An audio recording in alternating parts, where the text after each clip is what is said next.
spring day. And I showed up at the meeting, and I had this lovely orange tie. It wasn't burnt orange. It was not burnt orange. What the? Not burnt orange. Burnt orange.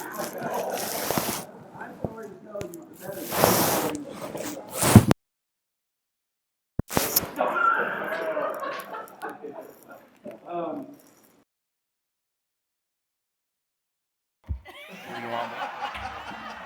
Can we get him a free exam? In my case, they removed the tie and put another one on me. We won't do that to you, but Amador, where are the shears? Trust me when I say in the future I have selected my ties quite carefully for these meetings, and I'm still in counseling over that. Mickey was the chairman at the time, and just for the record, he warned me coming into the meeting, this is not going to go well for you, and it didn't. So with that, the meeting of the Board of Regents. Before we begin, having had some experience with that color, it wears off after a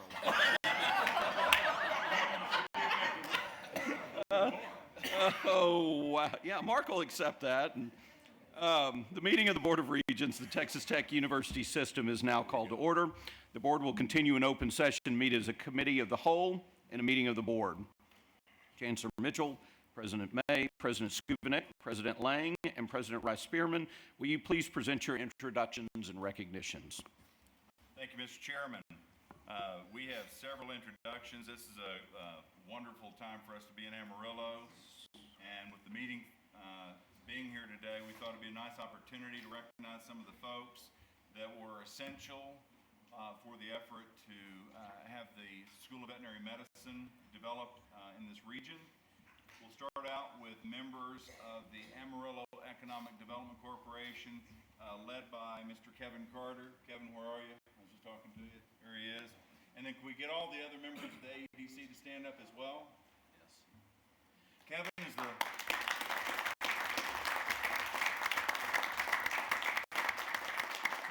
President and CEO of AEDC. He's been in that role since April of last year. The AEDC was founded 3 decades ago with a mission to promote business expansion in the Amarillo area by building a stronger, more diversified economy and increasing the economic vitality and wealth of the community.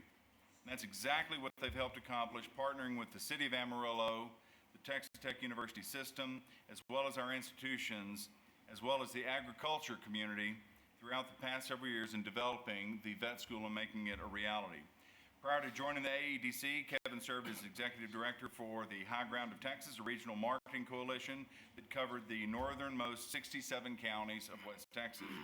Kevin's a graduate of Wayland Baptist, earned a bachelor's degree in business administration, and is a 2012 graduate from the Oklahoma Economic Development Institute.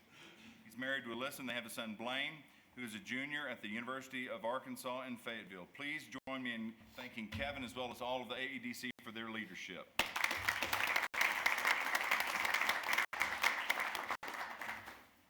Next, I'd like to recognize Mr. Jason Herrick.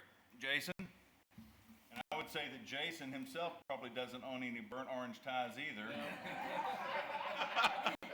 for a different reason. Jason is known by everybody in the Amarillo area, and he was one of the foundational members of the group that was working to get the vet school developed here. He's been serving as the leader of Amarillo Matters for quite some time, and that was one of the primary groups that started out the journey that wound up with the vet school.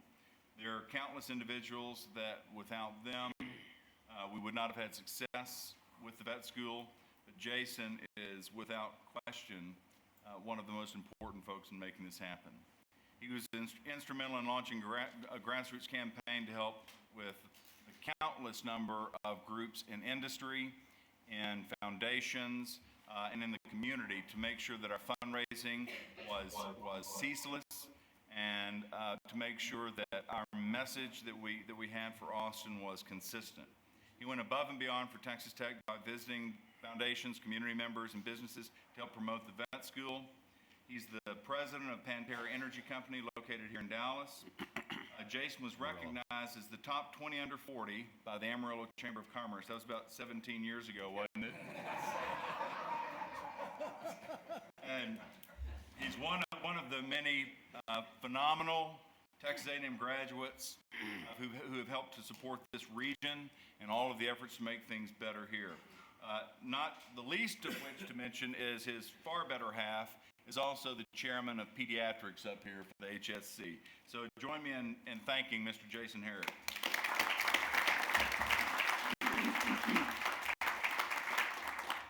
And last but certainly not least is one of the most visionary leaders that we've had for the vet school over the past several years, and this is Amarillo Mayor Ginger Nelson. Ginger.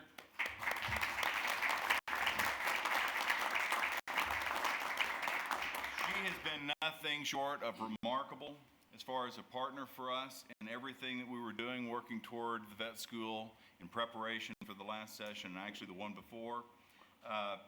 We had, during this past session, a weekly meeting on Friday. Sometimes those meetings were very fun. Sometimes those meetings were very sad. But in the end, she chipped at it and chipped at it and chipped at it to make this thing work. She grew up in Spearman. She's got 3 degrees from Texas Tech University, a bachelor's in both advertising as well as in Spanish. And she earned her doctorate of jurisprudence from the law school at Texas Tech. Her leadership has been unwavering. Anytime throughout the process that there was a need for somebody to step up and make something happen, Mayor Nelson was always at the front of the line.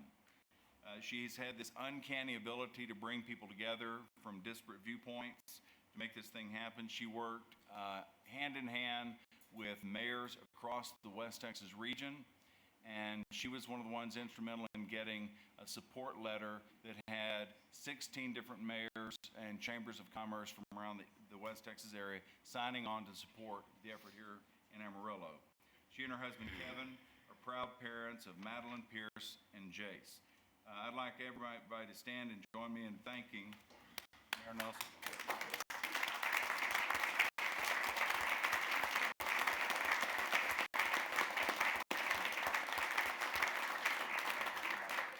And Kevin here is here as well. Stand up, Kevin.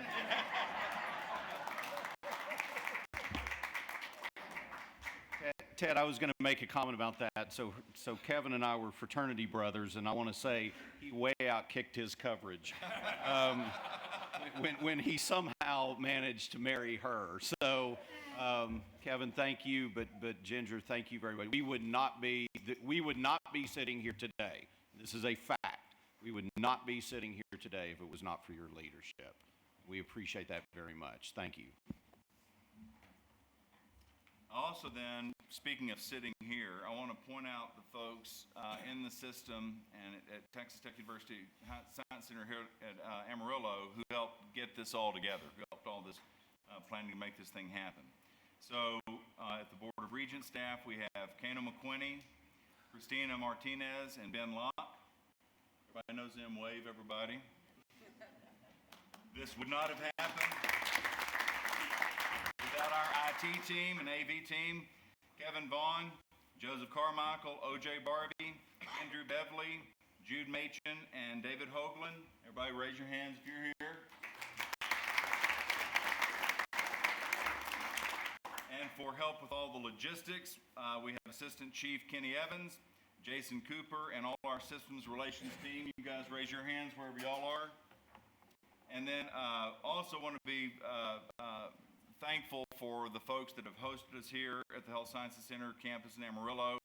Everything from the tour of the facilities, all the accommodations and the assistance with travel for all the folks.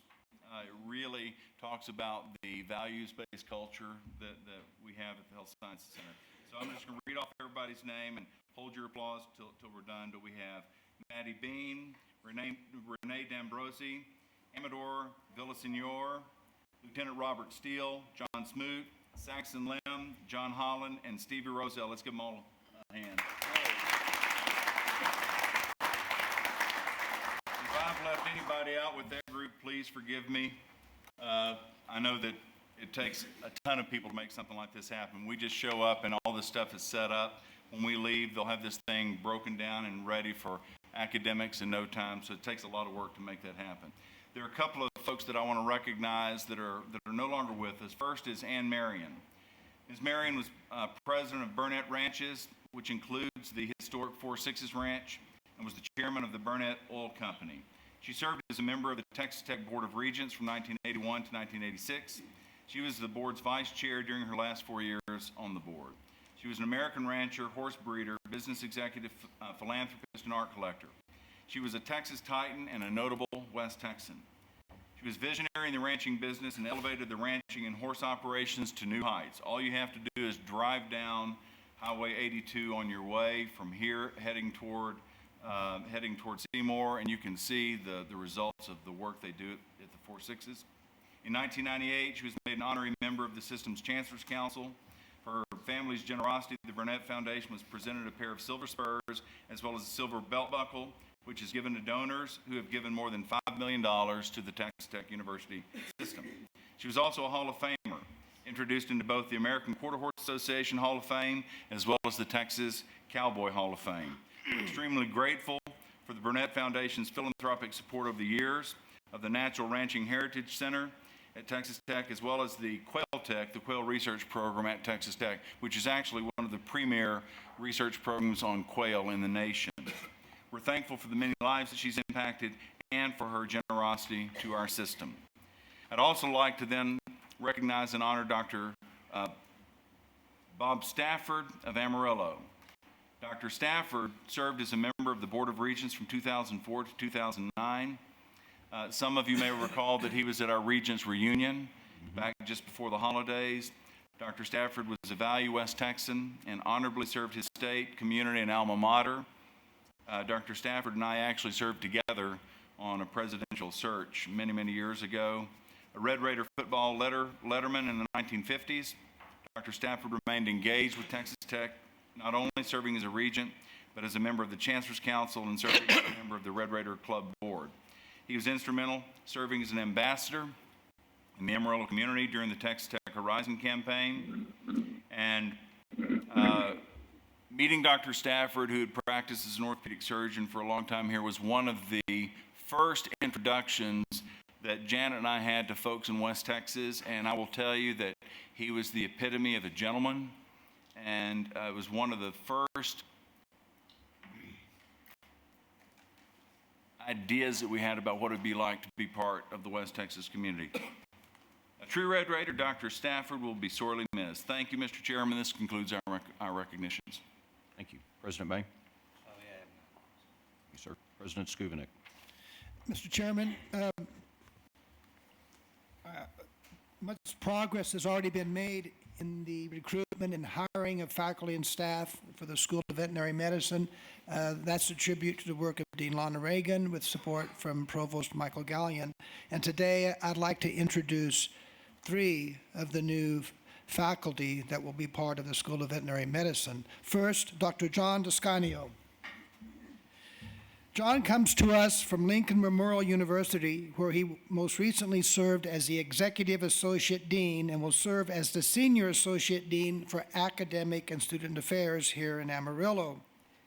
He brings a wealth of experience as a veterinary educator, as a practitioner, an animal reproduction expert. In particular, he helped guide the veterinary program at Lincoln Memorial from its beginning through full accreditation. He was awarded his veterinary degree from the University of Pennsylvania. He completed his residency at Cornell and holds 2 board certifications in reproduction and equine medicine. We are very fortunate to have one with the stature of John as part of our leadership and faculty as we establish the veterinary school here.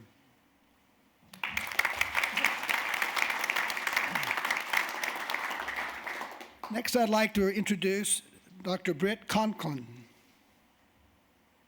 As I was reminded last night at the event, Britt is world famous and was raised in the Panhandle and is a proud Red Raider. He received his veterinary degree from Texas A&M and then established a successful veterinary practice with expertise in equine sports medicine, lameness, and podiatry. He has developed a deep relationship across the veterinary community through his practice, his continuing education work, and with pharmaceutical industries. He will serve as the Associate Dean for Clinical Programs and use his extensive professional experience to provide leadership to Tech's community-engaged approach here at the School of Veterinary Medicine.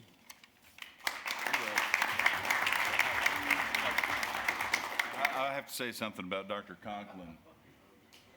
Yeah. For one thing, I think I have single-handedly funded his ability to come over here through the work that he's done on our horses. No. Britt has been, if y'all have seen his facilities in Bushland, they're phenomenal. And for our students, it will be a real treat for them to work in that area. It's fantastic. I will say that when his announcement came out, the world famous veterinarian, Dr. Britt Conklin, I did ask Daly, I said, wait a minute, what about me? Apparently, that didn't faze Daly at all. But again, as Lawrence goes through these, if you look at the caliber of the folks we have coming on, this is going to be a lot of fun once this thing gets rolling. Thanks, Britt. Yeah. Thank you, Chancellor. Finally, I'd like to introduce Dr. Bethany Schilling.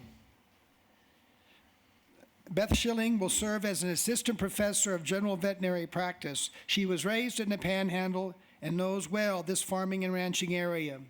She received her veterinary degree from Texas A&M and worked in private practices in Central Texas and in Amarillo. She also worked in Texas A&M's primary care program delivery professional veterinary services and will be teaching clinical skills to our students. Her practice experience is critical for the Tech Vet School's model of real-world practice and the clinical and professional skills needed to be a successful veterinarian. We are so pleased to add all three of these staff members to the new faculty here, and it just speaks well of what we can expect when they're fully constituted.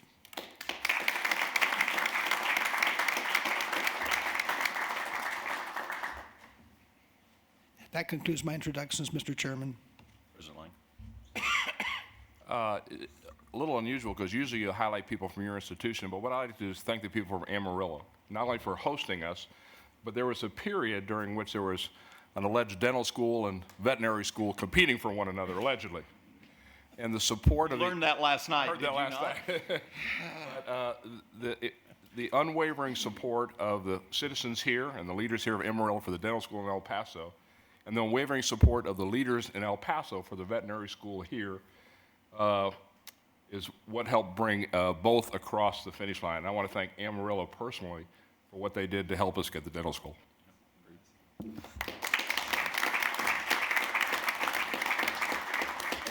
President Rice Spearman. Good morning. Morning. We are unique as a health sciences center for many reasons, but one reason is our regional structure. In the fight leading up to the 1969 legislature that established the School of Medicine, there was a contentious quarreling over which cities should get the medical school. Lubbock alone, it was pointed out, might not provide enough teaching patients to support a full medical school. Additionally, it was clear the state was not going to support any new or additional teaching hospitals. Realizing all of West Texas needed improved healthcare delivery and more practitioners, the region turned its arguments and quarrels into a team effort to offer up all the region's resources to be utilized in support of what would become the Texas Tech University Health Sciences Center.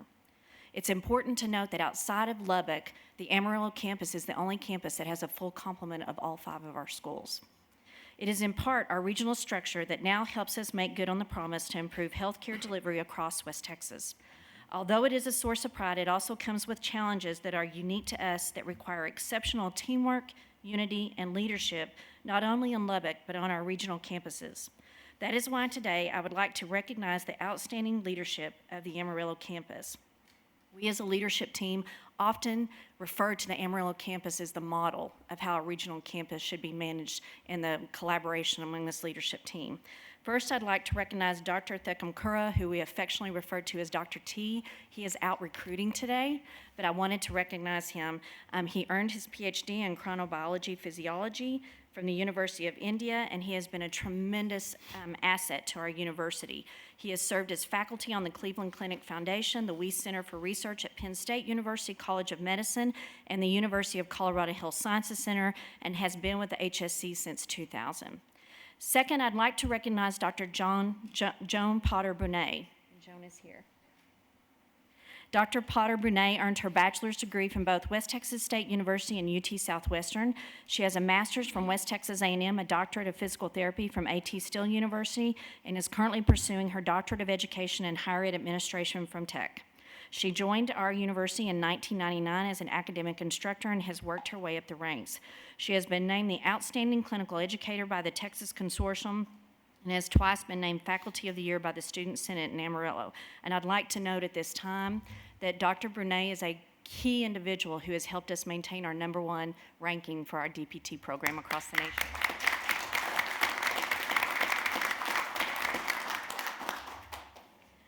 Next is Dr. Richard Jordan.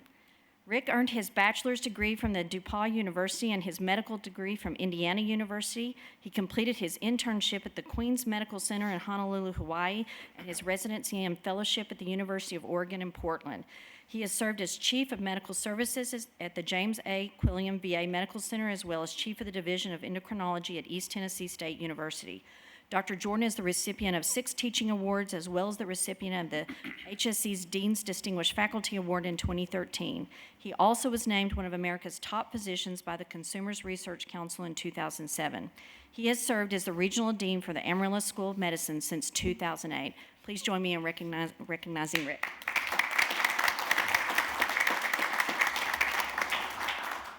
And last but certainly not least, we want to recognize Dr. Quinton Smith. As you know, our pharmacy school's headquarters is right here in Amarillo, with campuses in Lubbock, Abilene, and Dallas. Dr. Smith serves as the Chief Academic and Administrative Officer and Dean of the Jerry H. Hodge School of Pharmacy. After working more than 17 years in the National Institute of Aging and the NIH, where he served as a tenured research investigator and section chief, Quinton began here at the HSC in 1997 as a professor and chair to the newly formed Department of Pharmaceutical Sciences in the School of Pharmacy. In 2009, he became the Senior Associate Dean for Sciences of the School of Pharmacy, and in 2012 was appointed Dean of the school. He has received the Chancellor's Distinguished Research Award, our most prestigious award, the Grover E. Murray Professorship, University Distinguished Professor, and the President's Excellence in Teaching Award, and has twice been recognized as the most influential professor by his students. As you are aware, the School of Pharmacy is our only school who's headquartered in Lubbock. And may I also note that recently we received notification that Quinton led a team in reaccreditation. They received maximum accreditation, and also they were commended during that accreditation process for preparing students in a model for the most clinical hours of our pharmacy students. Wow. Thank you. And finally, before we move on, I too would like to recognize our outstanding team that we have on campus. They have been working diligently behind the scenes for actually a couple of months now. And again, I'd like to do a shout out to Maddie Bean, Renee, and Amador. Thank you so much. Y'all made us feel so welcome, and you've done an outstanding job. Thank you. Chairman, that concludes my introductions. Thank you, Regent Womble. If you're still speaking to I do, yes. Not only in defense of myself, but I would like to recognize one of our distinguished Amarillo-born alumnus, Terry Fuller, back here in the corner. Please stand, Terry. Terry's a 1973 graduate of Amarillo Paladuro. While he was there, he served as senior class president. Most importantly, met his wife, Linda. While he was at an orientation session at Tech, he ran into Harold Winkler, who was then the chairman of our petroleum engineering program. Didn't he become the Fonz? I do not think so. Now, at this time, oil was traded for $3 a barrel, and so there was not a lot of demand for petroleum engineering students. But in trying to attract students, they offered Terry a $500 scholarship, and he wanted to know if he could stay in school for the rest of his life with that kind of money. And so he graduated from Tech in 1993. He formed Phoenix Petro Corp and serves as president of that company even today. He and his wife, Linda, let me pull up some of my information here, have 2 facilities on the campus named after them. The Terry and Linda Fuller Track and Field Complex, home of our national champion track team, and the Terry Fuller Petroleum Engineering Research Building. In 2002, which was Terry's 25th anniversary of graduation, he decided to take his Prevost RV to every home and away football game and every home and away basketball game. During that year, he traveled 43,000 miles and actually over the next 5 years did not miss a home or away football game or a home or away basketball game.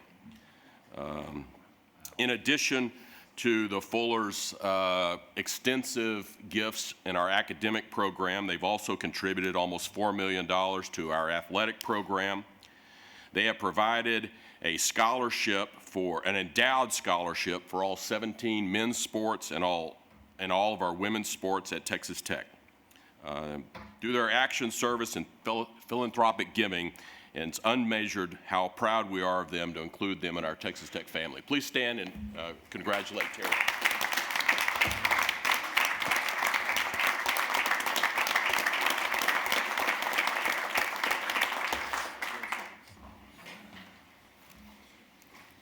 Okay, for those of you here for recognitions, this is a great time to depart. Even though our meeting is fantastic and exciting and thrilling, this might be a great time to exit. The board will now continue into open session and meet as a committee of the whole and a meeting of the board. Is there a motion to approve the minutes of the board meeting held on December 12th and 13th, 2019 and January 22nd, 2020? Second. I have a motion and a second. Any discussion? All those in favor say aye. Aye. All those opposed, same sign. The motion passes. We will now consider items as a committee of the whole. The item is consideration of the consent agenda. Items A through K is listed in pages 1 through 26 of the agenda book, and the information agenda as listed on pages 27 through 31. Is there any discussion of the items in either the consent or information agenda? As a reminder, if there's an item that you would like to discuss further in detail or vote on separately in the consent agenda, you may request that that item be moved to the committee of the whole agenda. I move that the board approve the consent agenda and acknowledge its review of the information agenda. Is there a second? Second. I have a second. Any discussion? All those in favor say aye. Aye. Aye. All those opposed, same sign. Motion passes. This concludes the items to be considered by the committee of the whole at this time. The board will now continue in meeting in open session and consider reports of the standing committee. Regent Long, will you please present the items for consideration for action by the facilities committee? Absolutely. Mr. Chairman, the Facilities Committee of the Board met in open session on Thursday, February 27th, 2020, and considered items 1 through 7 as presented on page F1 through F13 of the agenda book. I request that all items be considered and approved as a group. For the record, item 1, Texas Tech University approved total project budget of the Jones AT&T Stadium. The chairman and the vice chairman will recuse themselves from that vote. Okay. Chairman, the committee recommends approval of the items as presented, and I so move. Do I hear a second? Second. Is there any discussion? All those in favor say aye. Aye. All those opposed, same sign. Motion carries. Mr. Chairman, this concludes the report of the Facilities Committee. Thank you, Regent Long. Regent Walker, please present the items for consideration for action by the Finance and Administration Committee.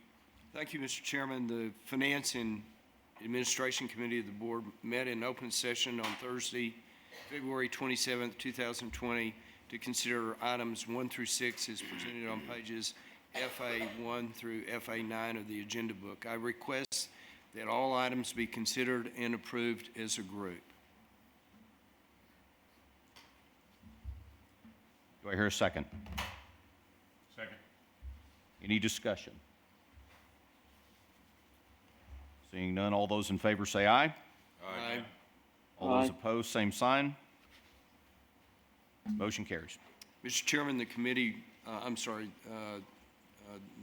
that concludes our presentation to the Finance Committee. Thank you, Regent Walker. Regent Steinmetz took me up on the offer to depart after an announcement, so Regent Walker, will you please present the items for consideration for action by the Academic, Clinical, and Student Affairs Committee? This is emotional for me because I used to Yes, be sir, I chairman. realize that. I'm coming back to old times.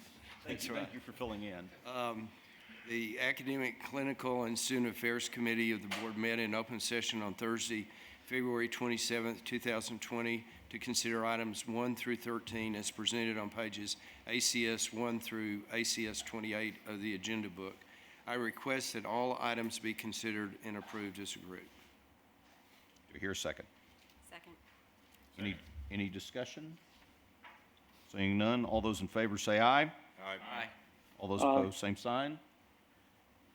Motion carries. Mr. Chairman, this concludes the report of the Academic, Clinical, and Student Affairs Committee. Thank you, Regent Walker. You're doing double duty today. Thank you for that. Can I do the next one? I think Ginger will get a little upset with that. Regent Carrick, will you please present the items for consideration action by the Audit Committee? Thank you, Mr. Chairman. Mr. Chairman, the Audit Committee of the Board met in open session Thursday, February 27th, 2020, and considered Item 1 as presented on pages A1 through A3 of the agenda book. I request the following report to be considered. Item 1, TTUS Report on Audits. Mr. Chairman, the Audit Committee also convened an executive session, at which time no actions were considered. Thank you. Do I hear a second? Second. Any discussion? Seeing none, all those in favor say aye. Aye. Opposed, same sign. Mr. Chairman, this concludes the report of the Audit Committee. Thank you very much. We will now continue meeting as a committee of the whole and a meeting of the board. Keno, please present the schedule of upcoming board meetings. Thank you, Mr. Chairman. There are no changes to the schedule of the regular scheduled board meetings. The next board meeting is scheduled for May 14th and 15th, and we'll be in Lubbock for those. Did we lock in an October date? Is it a one-day meeting? We did at the last board meeting, and the proposed date was October 16th, which we approved then. Thank you. Next, we'll hear a report on strategic planning from Deputy Chancellor Burris. Sorry. Stands. Thank you, Chairman. Do you want to talk a little bit about this being a conversation and open and how you want to run this part of the meetings? You want me to tee that up a little bit? I So, do. I mean, I can, but I would maybe love that'll for help a you little to. bit. So in September of last year, the board met with our leadership in a retreat, and we built a strategic plan for the system. It was not a feel-good session. It wasn't to feel great about each other and leave. It was to build a set of goals that we would track, measurable things that we would track over the year to make sure we were staying on point, and we would review those at each meeting. Some of those are things that we do in executive session because those are things that we can't really discuss until they become public. But many of these things are things that we want to discuss openly, and this is a dialogue. This is not more of a presentation. It's more of a conversation on where we are, what we're trying to do, and we're trying to advance this forward at each meeting. So what we really asked to do today is to kind of start that conversation in certain areas. So Yes, sir. thank you for that. So the two things that we'll discuss today off of our strategic planning list is the student success and enrollment and the communications and marketing. At the board meetings, I will facilitate these conversations, but we'll have different representation from universities come and speak. So today, Matt Dewey will speak on Texas Tech and their communications and marketing efforts when I'm done. So first, on the student success and enrollment, we talked a lot about this at the retreat. It is a priority of the Chancellor's office to be more aggressive in discussing student debt and how we are ensuring our students are successful. So we have formed a working group. Each president has identified 2 to 3 individuals to represent their universities. And the goals of that working group, I'm going to read off the goals that they agreed to be a part of. Assess the factors that are driving higher education costs for students and determine which can be addressed by our system. Develop an inventory of university and system resources and programs that currently support accessibility and affordability. Assess transferability and dual credit process to ensure that we're being efficient and that we're being a benefit to our students. And they want to review the Red Raider Guarantee and the Blue and Gold Guarantee programs. evaluate how to understand and appeal to first-generation college students and diverse populations, explore partnerships with industry to support student internships, work-study programs, and tuition assistant programs.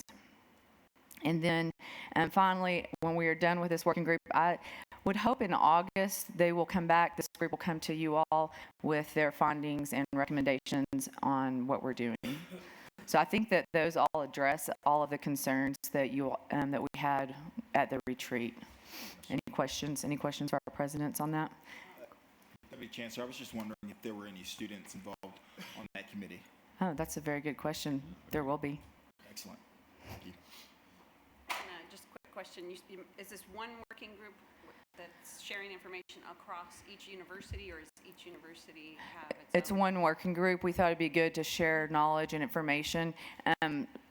President Lang and I were discussing, the health science centers and the undergrads are different, so we may have some breakout committees from that. But we're going to start out as one working group to make sure that across all universities we're sharing best practices. Mr. Chairman, Kendra, Lawrence, Ted, Dr. Spearman, I know it's unique along each of these academic campuses. I'd like to understand from your perspective what percentage of debt per capita or per student is on average is being carried at this time by our students? Regent Griffin, I'll begin. There's a lot of confusion and ambiguity about debt.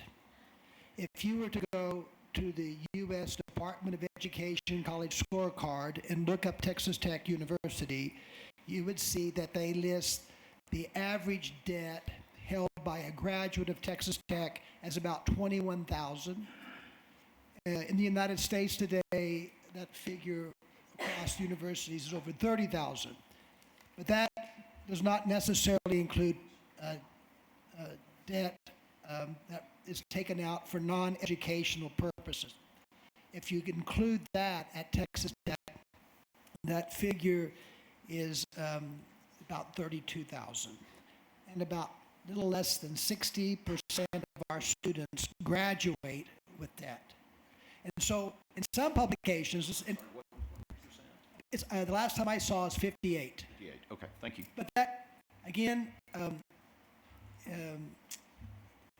there's some lag in numbers that certain reports contain, so you might go out and see something as high as 62 or 63. It's been coming down. Some reports will say the average debt is around 25 because they have a mix of federal and parent loans and such. But Texas Tech is below the national average, and in the last 3 to 4 years, for us, the amount of debt has been dropping. That said, as Kendra noted, this is a priority of the Chancellor, and we're looking very carefully at how students are taking out debt, what kind of advice they're getting as to what debt they should take, and we're going to try to get that figure down even lower. Dr. Skubanek, are those numbers and statistics pretty stable across socioeconomic classes and racial classes? Yes, that's a very good question, Regent Lewis. That question again. He was asking, how does the amount of debt vary across your socioeconomic class? And I'm not prepared to answer that right now. I need to find out. And my note is, I think that's important because as we talk about recruiting practices and getting involved with various communities around the state and around the nation, that may change our language and how we approach college and affordability among students. But Sean, I do, we hired a new director of financial aid last summer. Shanna Venecia came from the University of Connecticut. She's doing a fabulous job. And just in conversations, I've been informed that there is a misconception that first-gen students will have higher debt. That is not the case at Tech, partially because sometimes they don't know how to navigate all of the mechanisms by which you get student loans and such. So, but we will look into that. Is there a component, a work-study component embedded in this analysis for the Yes. student? Work study is a very insignificant amount of the financial aid that we provide. I just happen to have the most recent year-to-date financial aid report in front of me. So these numbers will change as we go through the year. For undergraduates, so far this year, Texas Tech University has awarded $71 million in scholarships. Our students have received another $62 million in scholarships from Pell or Texas grants. Work study only amounts to $4.8 million. So it's a very small part of that. That's for undergraduates, and there's different figures for the graduates. Should there be a higher ratio on that, in your opinion?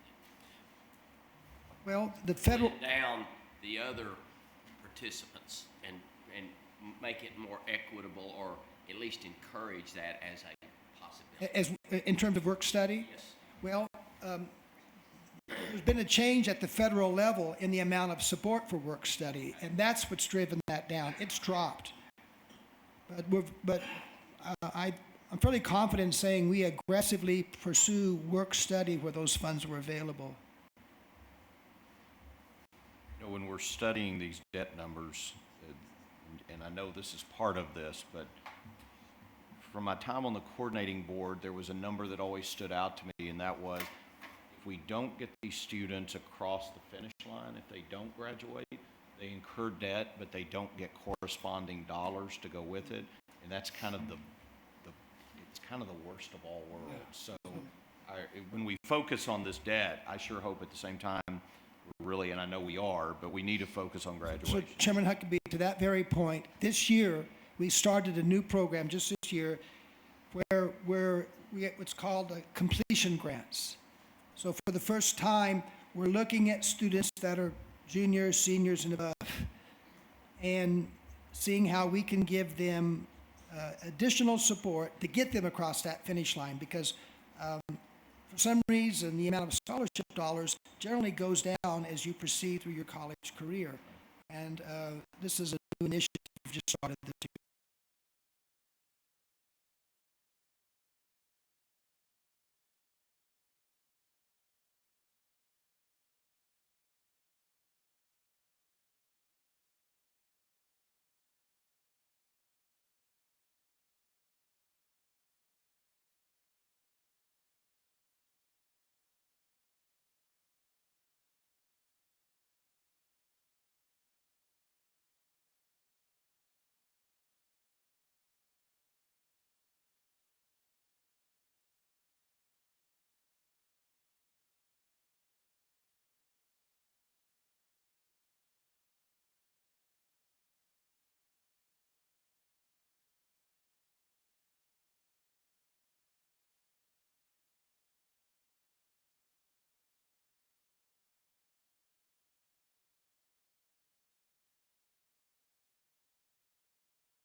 At the completion of medical school. The average around the United States is between, depending how you measure, between 180 and 220. 180,000, 220,000. That's total debt. That's undergraduate all the way through medical school. Our school's ranked, again, depending on how we measure it, about 100 to 120,000. Now, it's a little bit complicated because they only assess the students that have debt. So many of our students, about a fourth of my class, receive scholarships. And so they aren't counted in that to lower that overall. Part of the problem with the debt is we don't have access to some of the grants because there's a limit on grants, especially in the nursing school, for example.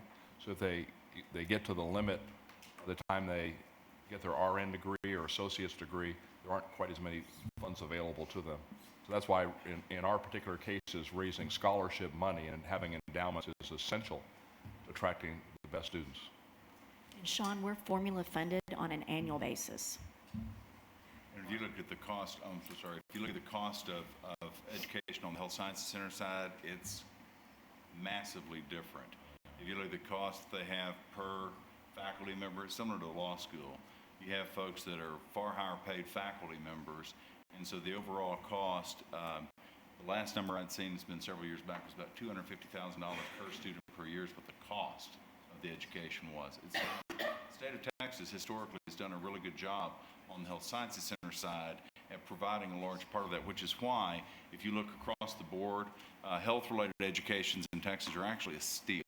It's a great thing, and our students graduate relative to their peers across the nation with much less debt. The approach to this whole look is to say, okay, when it comes to student debt in general, health-related, general academic, whatever it might be, what are the things that we are doing as a system? What are our universities doing that might inadvertently contribute to that? What are we doing as universities that help educate our students on the amount of debt they don't have to take? So those are the things that we can control, and then collectively, what can we do, working with other systems in the state about making sure that dual credits transfer where they're supposed to transfer, making sure that the community college credits transfer where they're supposed to transfer into their fields of study, because that's the other big part of this that's an issue. Well, not to beleaguer the moment and add, because a lot of the things that we do at Angelo State are exactly what Chancellor just mentioned when we started that signature course as required of all freshmen. And it does count toward their degree. A big portion of that curriculum focuses on do not take the loans unless you absolutely need it.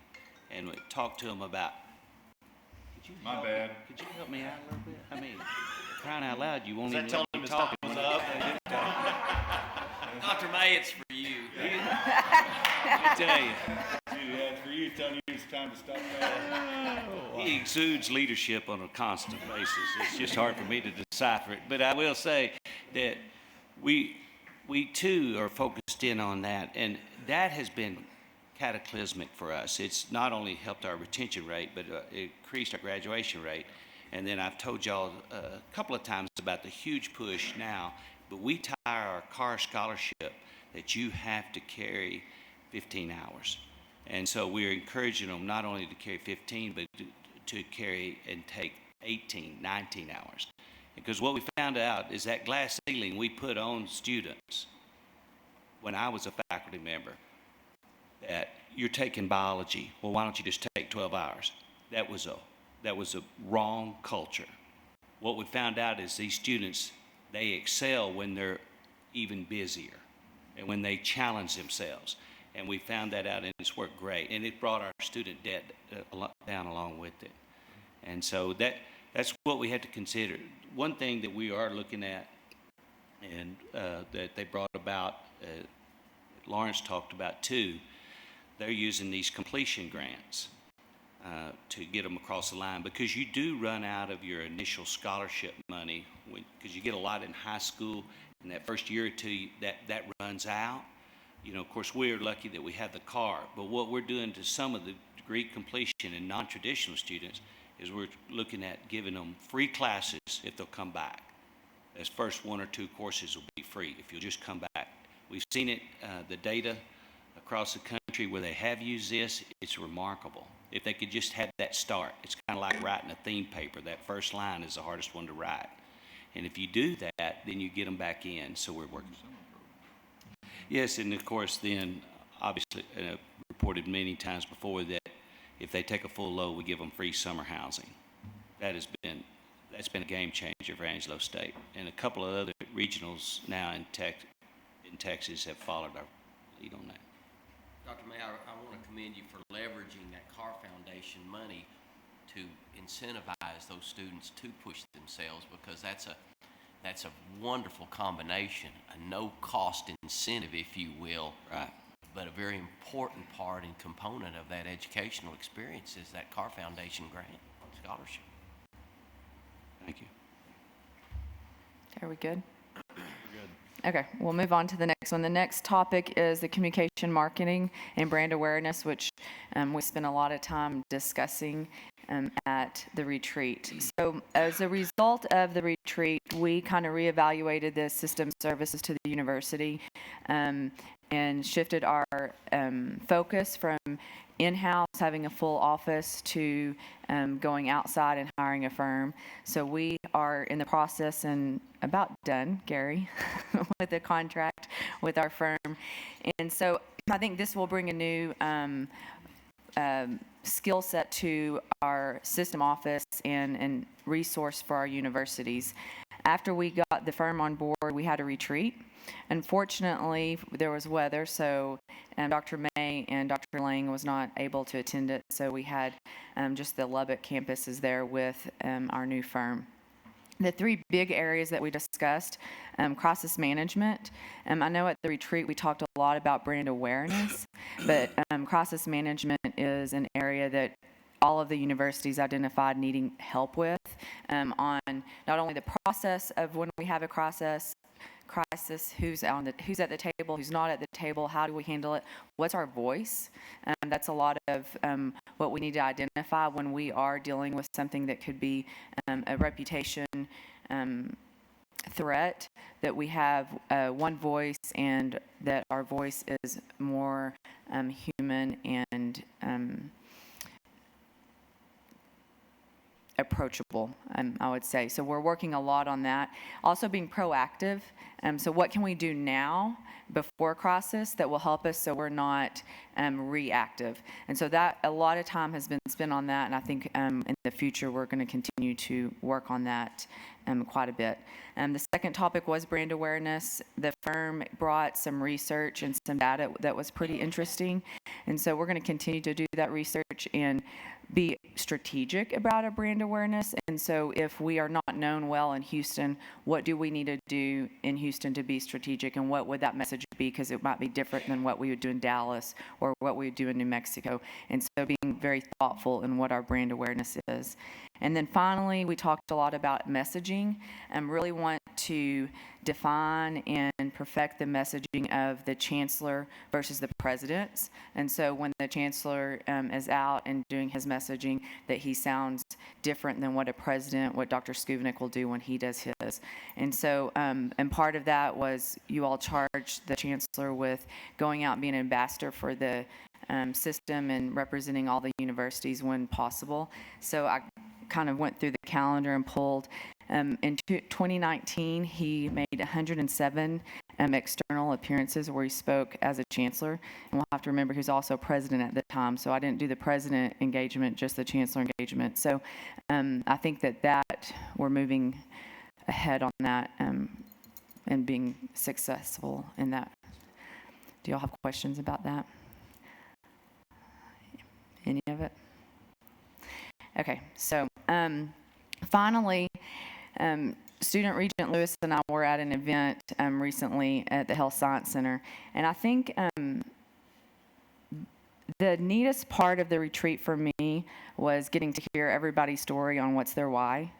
And I think the further we get away from that, I think the further we get away from, like, we get to do really cool stuff and be around really cool people, and there's so many amazing stories and students that we get to be a part of. So we were sitting together at an HSC event, and we had a student speak, and Sean and I turned to each other and we're like, the Regents have got to hear this story because it's so cool, and it really defines what our why is and why we're all here. So I asked Asher to join us today.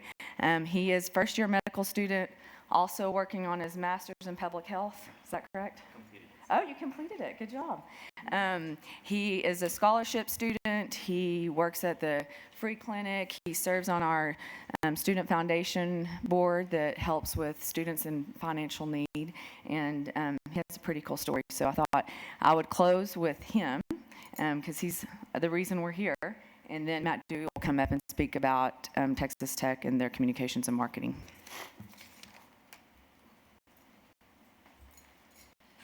Thank you, Kendra, members of the Board of Regents, and really all the members of our TTU system who are here this morning.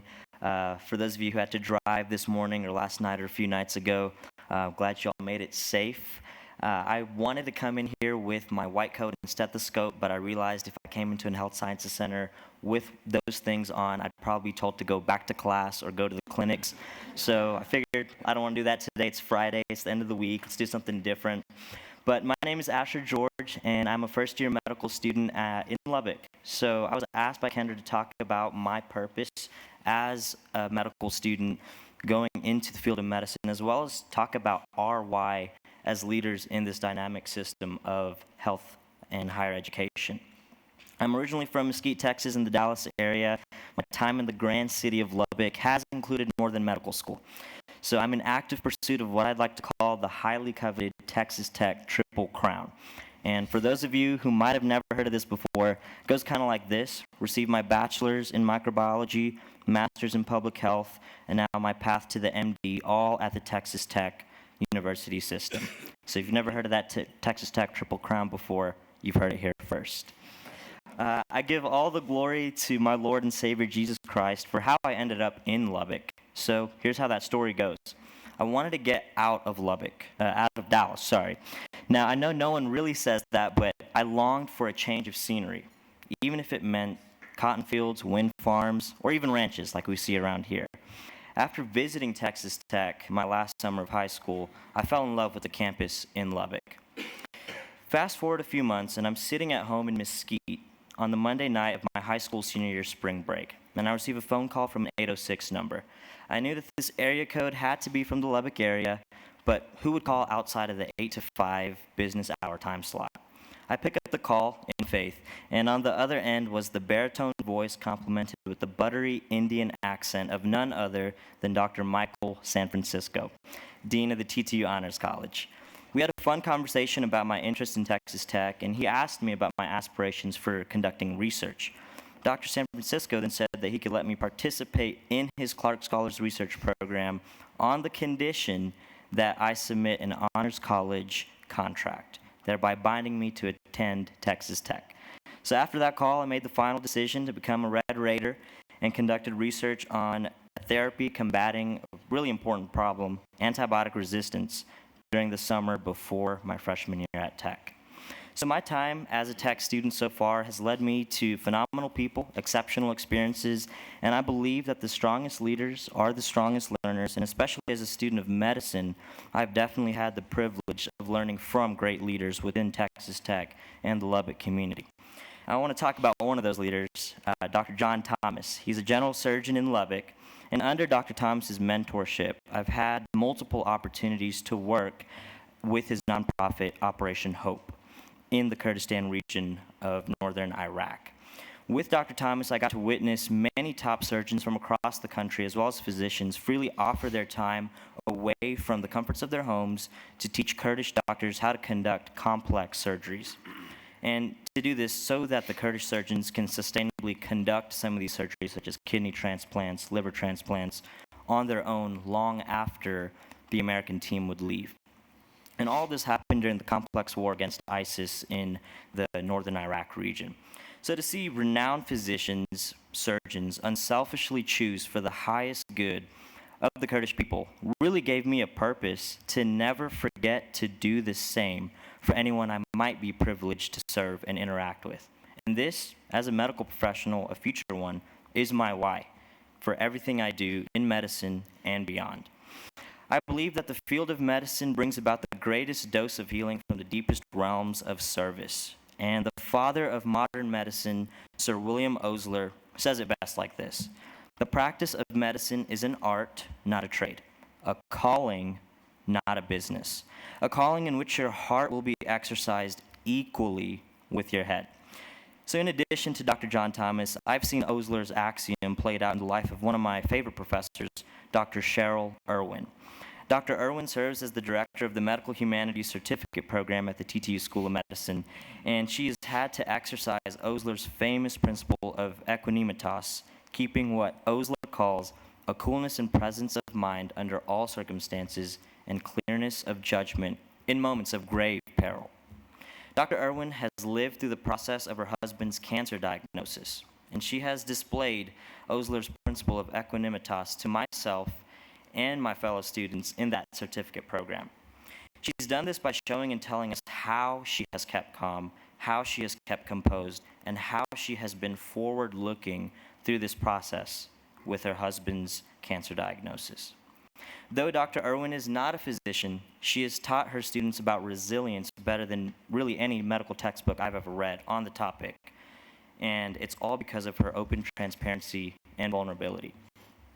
So this begs the question, what does Dr. San Francisco, Dr. John Thomas, and Dr. Cheryl Irwin have in common? Well, one, yeah, they have their doctor in front of their name, the DR, but they also have the purpose to desire lasting impact over fleeting influence. And this is what I mean by that. In everything that they've done to teach and show me what I have shared thus far, I can only say that I now share this purpose with them. For all of us in the audience, I challenge you, whatever you do for our system, pursue the chance to make an impact on a situation rather than just simply influence it. Impact takes time and energy. It's kind of like a meteor forming a crater. But influence is simply being told that a meteor might strike. I believe our influence will only go as far as our coffins, 6 feet under. But our impact can definitely last through generations. And this impact takes deliberate action through passion. And if our passion aligns with the purpose that is bigger than us, entire future generations will no doubt get to eat the fruit from the trees we will have pruned. So now I close with something that Dr. Irwin taught me. To be in the line of the father of modern medicine, Dr. Sir William Osler, one must have shaken hands with another who is an Oslerian. I have shaken hands with Dr. Cheryl Irwin, who has shaken hands with Dr. John P. McGovern, whose foundation has actually supported our program, one of only 2 in Texas. Dr. McGovern's physician mentor, Dr. Wilbur Davison, was a student of Sir William Osler, a direct pupil back in Johns Hopkins. So as I symbolically extend my hand to each and every single one of you, I now consider you in the line of Sir William Osler. So I challenge you to adhere to the principle of equanimitas, keeping cool under the pressures of your professions in serving our systems and beyond, and to never forget the importance of your impact on students like myself every day. Thank you, and may God bless you all.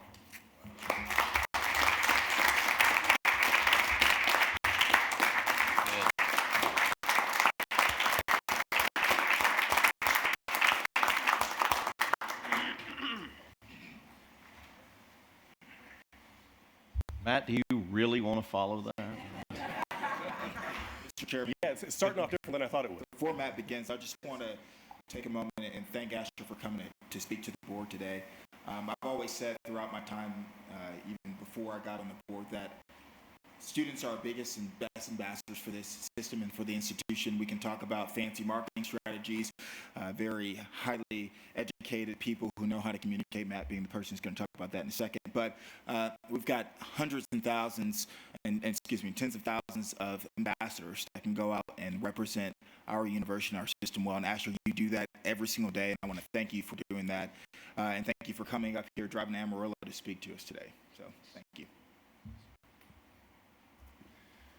Absolutely. I think that story is an excellent segue as we think about the things we want to do. Really, we want to find ways to take those stories and amplify them around the globe.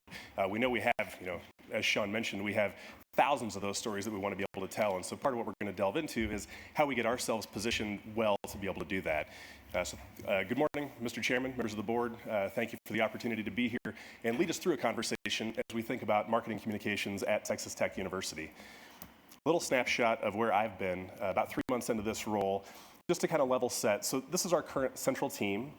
It's 17, 18 folks, and if you look, we have, I guess I call them several single points of failure, but spots where we just have one person or maybe even 2 people thinking about a core issue. The one that really stands out to me is around social media, a spot where we could easily have a team of 6, 8, 12 people, still have opportunities we couldn't take advantage of, still have opportunities to partner with outside firms. So again, these are areas where we want to grow. We're assessing skills of our current team and figuring out how we move all of that forward. Over the first couple months that I've been on campus, one of the things that I really absolutely had to do was get out and talk to as many people as I could. So really in terms of deans, senior leadership, students, alumni, faculty, people that are back at events. I think I trailed Lawrence around to every lunch and dinner that there was around Lubbock for a couple months to hear as many conversations and as many voices as I could. And this is really a lot of what I heard. This is a snapshot of the ideas out there that people have. So, starting with the best, there is an incredible optimism for what we can do together. And I think I feel that in the creation of this role that I now serve in, the opportunities, the stories that we hear, there's optimism and opportunity all around us. But the next few are bullets really on the charge that we have in front of us. So a need for a consistent vision, leadership on brand and messaging, accountabilities, and I would fight for shared accountabilities from the board to the presidents, to myself, to the deans, to make sure that we're all in this shared effort together. Clearly defined roles and relationships. That's one where, in many ways we have operated kind of in our own silos, in some ways our own vacuums, maybe not having all the conversations that we should and not partnering in the ways that we could. Leadership on resource advocacy, this is another one. We like to look at peers and look at other institutions and organizations around the country, but really having that shared conversation around the resources that we need to make these things happen. And consistencies. I think that's one thing that I pride myself on is just probably boring consistency in many ways, but to make sure that we fight through these efforts and that we approach it over a long-term strategy. Knowing even around the marketing communications effort, if we only say it one time, you're not going to remember. You're not going to know what we stand for. We've got to be consistent over the years to make sure that we make that point. And the clarity and consistency in our work. And that brings me, I know we've talked a lot about what our why is. I mean, heard some really, really compelling stories, wonderful stories about, alumni, about current students and things that they're up to. So what I've tried to do as I've approached these conversations is think about almost just a framework, considered a marketing framework, if you will, to consider all of these thousands of questions that we have in front of us. So really, to kind of quickly assess these 4 questions, and I welcome all of you to chime in and challenge these or offer your insight into these as well. The critical one that we start with is, who are we? And this is one for me as I go around and have these conversations. Everybody tells me who Texas Tech is, but there's not a lot of consistency among those stories. So again, as we go out to prospective students, as we go especially to those alumni that may have become disengaged over the years, who are we? What do we stand for? What is our core story? I think this is one over the winter break when we had some issues management things going on around campus. This is part of that conversation as well. So this isn't just marketing and brand, this is crisis communications. This is how we navigate challenging situations. So who are we and what do we stand for? And then really our voice, what is the personality? How do we communicate those messages to our audiences?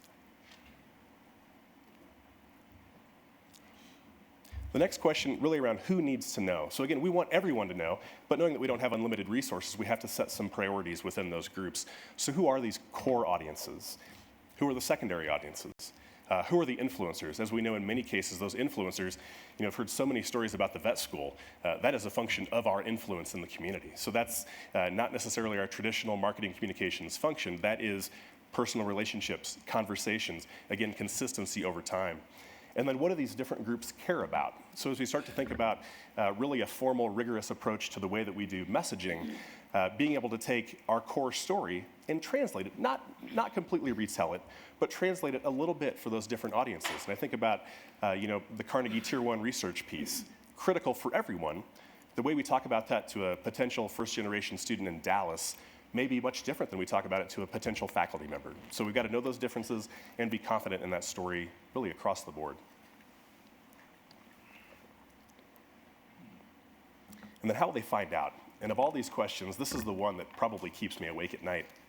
I think as we especially think about the story we just heard, incredible stories of our people who are a part of Texas Tech and part of our community, how do we get those stories out there? And so I think these are some of the challenges that we think about in terms of our website and the way we approach content just on the ttu.edu site, the way we approach our content on social media, via email, and some of those other gaps that we have in terms of a university magazine or a print piece that would be out in the hands of all of our community folks. And then again, the key piece of how we stay connected over time. I know Byron probably is chomping at the bit to jump in on some of these, but how do we stay engaged over time? I mean, you hear so many stories of people that come here, have compelling experiences as members of Texas Tech, go out into the world, and for whatever reason, they lose connection to us. And that's one of our biggest challenges. That's one of our most costly endeavors is to re-engage those folks over time. So as time passes, how do we do that? How do we engage them while they're on campus and stay engaged over time? And then again, an incredibly important question. We're in a very crowded marketplace. I think we've talked a lot about admissions, enrollment, student recruitment, even around philanthropy. There's a lot of opportunities, a lot of options that people have to invest money, to be a part of different organizations. So why should they care about us? What truly makes us different? I think that's a piece that I go back to 3-4 months ago as I went through the interview process. Every person talked about Texas A&M and the University of Texas. And my point back to everybody is always, well, I don't think we're them. I don't think we are UT. I don't think we are A&M. We're Texas Tech. We're very unique. We're very different. We've got to be the best Texas Tech we can. We have much different opportunities than those schools have. We have much greater opportunities. I think much greater ambitions than what they have in terms of how we can grow, how we can, really take the Texas Tech brand not only across West Texas and the state, but West Coast, global, much greater opportunities. One on here that almost always raises a chuckle is that why are we irresistible? I mean, what are the things that we do? Terry Fuller probably has some of these stories too. I mean, what are the things about Texas Tech that make you love this place? Make it, it's part of who you are. It's part of your soul. It's part of everything that you do. And how do we capture that and share that with the next generation? How do we take the stories like we've heard and get them out in front of other people to really, know how special this place can be? So again, just kind of a quick snapshot of those 4 questions again. Welcome anybody to chime in and dig into those a little bit more deeply or challenge me on any of those if there's thoughts. Matt, yeah. Would you be willing to answer the questions based on what you've learned? You've been around many conversations and been in the role for, I know, a little bit of time, but do you think you can answer who we are and who needs to know? I'm just interested to get your perspective on it. Yeah, I don't want to bias kind of our broader process that we go through as we work through it over the coming months, but I mean, I think who are we? We're leaders. I mean, we're outstanding members of our community. I think as a university, we're excellent. I think that was one of the pieces, again, as I went through the interview process and people asked me, like, what attracts you here? I've been at a couple other big public universities that are big and bold and out there globally doing things, whether that's University of Illinois or University of Michigan. You look at what's going on around the Texas Tech University campus, we have all those pieces. We have all of those things. We have the outstanding people, the outstanding programs. We have those really unique pieces, things like the Wind Institute, things like the Veterinary Medicine School coming up here in Amarillo. I mean, we've got those compelling pieces. We've got to find ways to put that together into a clear, consistent narrative that we can go out there in front of the community with. And so I think that's who we are. Who needs to know? I mean, I think we need to be very targeted in who needs to know. I would say, of course, everyone needs to know, but in terms of within the state, I think if we think through the vet med piece, there were a lot of core audiences that we engaged through that process. The ones that really make me curious, and I think as we saw some of the research that our new public relations firm shared with us, if you look certain areas of Texas that we know are priorities and that we do pretty well in terms of student recruitment, certainly where we have a lot of alumni, have in some ways a negative perception of Texas Tech or of Lubbock. And I think those are big challenges. To dig out of a hole where we have a perception challenge are costly. Those are incredible challenges for us.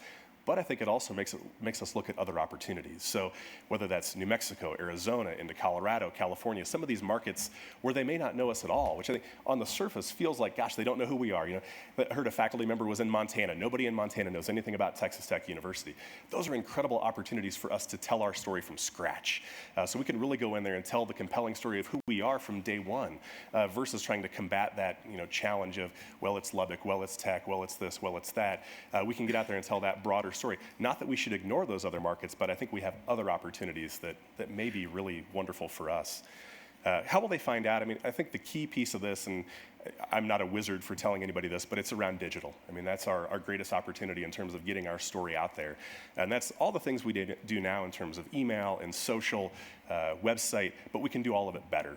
I think that's, in terms of the platforms that we use, in terms of our storytelling techniques, in terms of leveraging other technologies, whether that's mobile applications. I would say one thing on our website, we really kind of approach our website the way that you would have approached a website in the late 90s or early 2000s. It's one-sided. We're pushing information out. I mean, words like a portal and some of those things from the past come to mind. It's not a two-way dialogue. You can't hit our homepage and pop up a live chat or do some of those sorts of things. So we're working to push all of that forward. And why should they care? I mean, I think the easy answer to that is we can have an impact. I think that's one of the incredible things about universities overall, big public research universities. That's why I've been proud to make a career of spending time around those places because the impact is enormous. There's really not any other organization that can have that kind of impact on people, on families, on communities, and really on the world. So I think those for me are the compelling pieces. But again, we'll go through a process really probably over the next 6 to 12 months, research, surveys, conversations with everyone in this room as well, to really find out what the answers to these questions are and move us forward.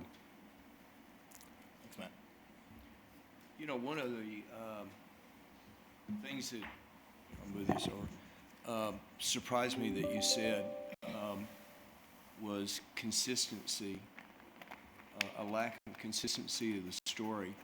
And that's one of the things that I would have thought would have been one of the things that you would have heard.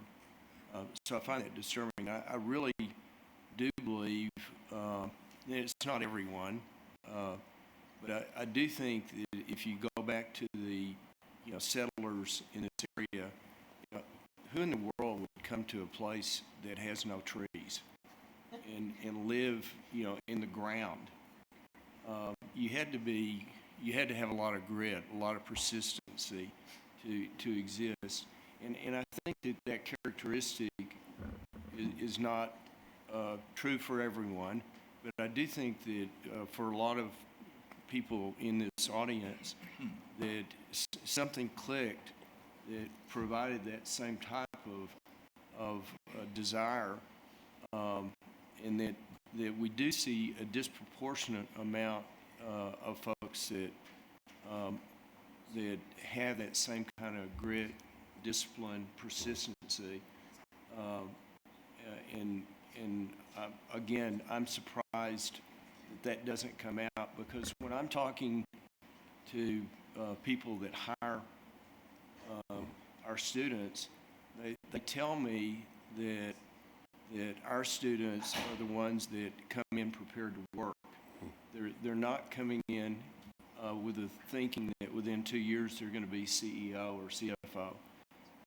They like our folks because they're going to earn what they deserve. And I think that really is a reflection of Texas Tech University, San Angelo State, and our Health Science Center. And so that's just me. Yeah, and I think you're absolutely correct, and I think what we need to do is make sure that we're capturing that as we're going out and talking to external audiences. So I think we do, around student recruitment, around career networking and some of those pieces, we know what those differentiators are. We know what makes us unique and sets us apart, but we don't necessarily boldly say that to a broader community.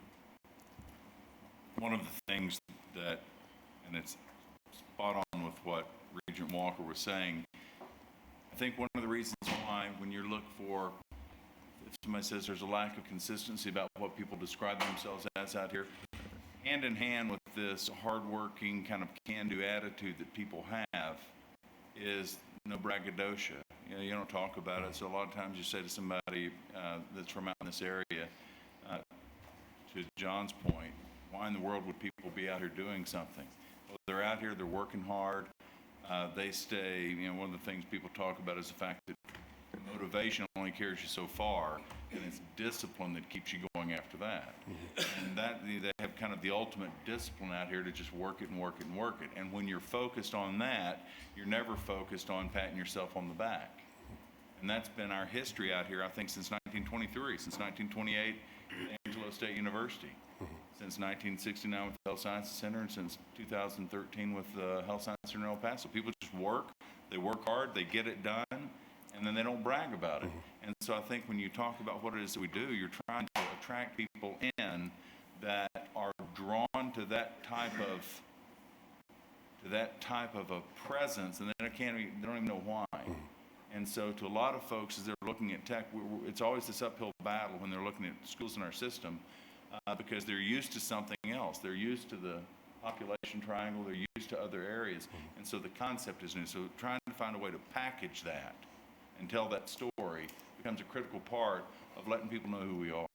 Absolutely. And I think in many ways that's why our work, along with the city of Lubbock, is critical. I mean, we've got to be collaborating and working together to tell that broader story. Absolutely. Matt, I think also, just a quick observation, that is this. With the addition of the vet school, people have told me that we're only 8 or 9 institutions in the entire country that offer this suite of services. When we talk about our reluctance, our cultural reluctance to put the spotlight on ourselves, those are factual statements that we make. And I take a little bit of an issue on the consistency question. We have a cultural consistency that's permeated for years. That has not changed. That's a consistent West Texas value. And I think the challenge is balancing our academic prowess, if you will, with the promise of the cultural consistency that's going to happen. And I'll give you 3 examples, and they're all athletic. Coach Kitley, Coach Beard, Coach Tadlock. Each one of those gentlemen have brought world-class, big league, NBA status participants, students, if you will, to this arena, to our school. And there's a reason for that.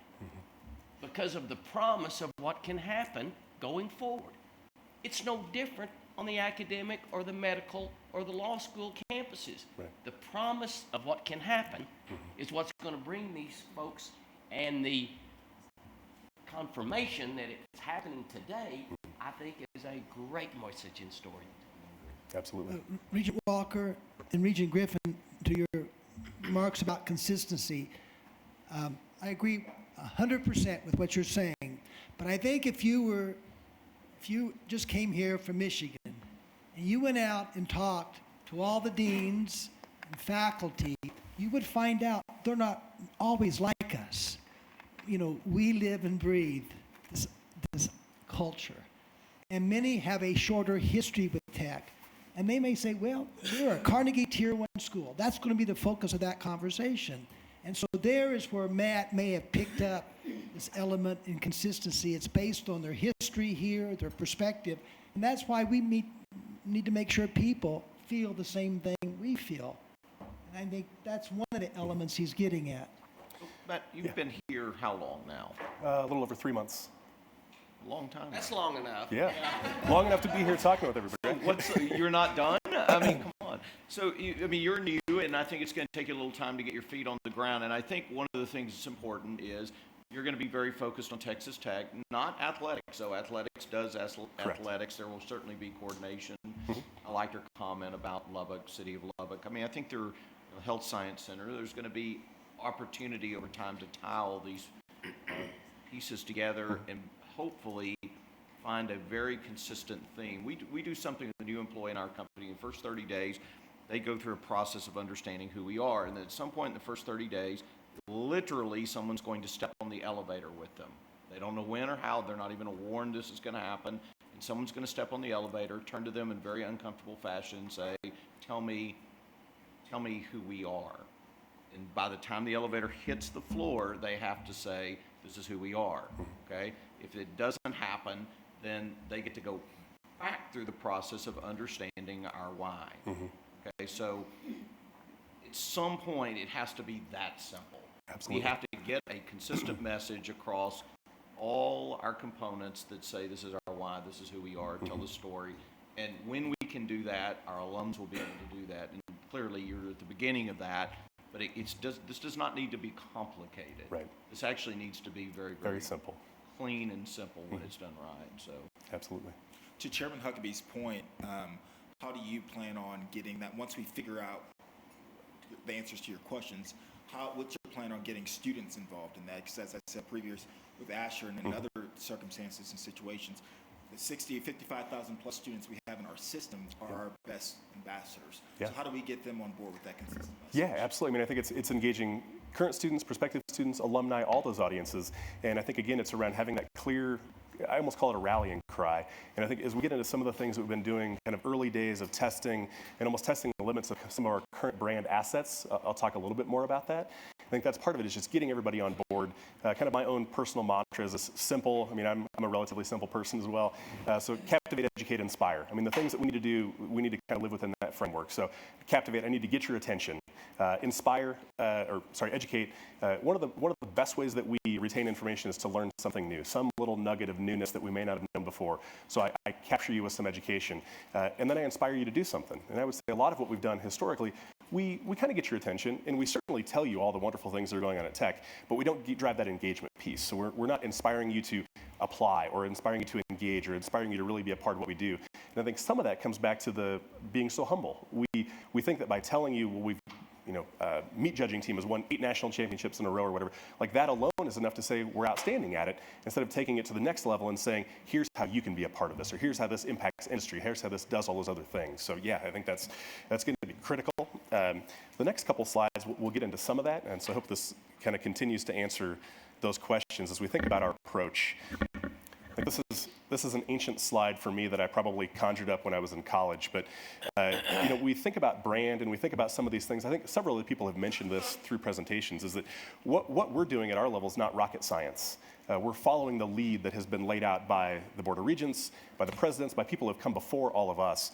So we think about our mission, our values, our goals and priorities, and then how our brand strategy is really just the articulation of that. So it's being able to drive everything else that we do, but we're not doing it on our own. I'm not sitting there and making these choices on my own. This is all driven by things that have been in place for a very long time. I think the one challenge is that brand strategy piece is one that we've been missing.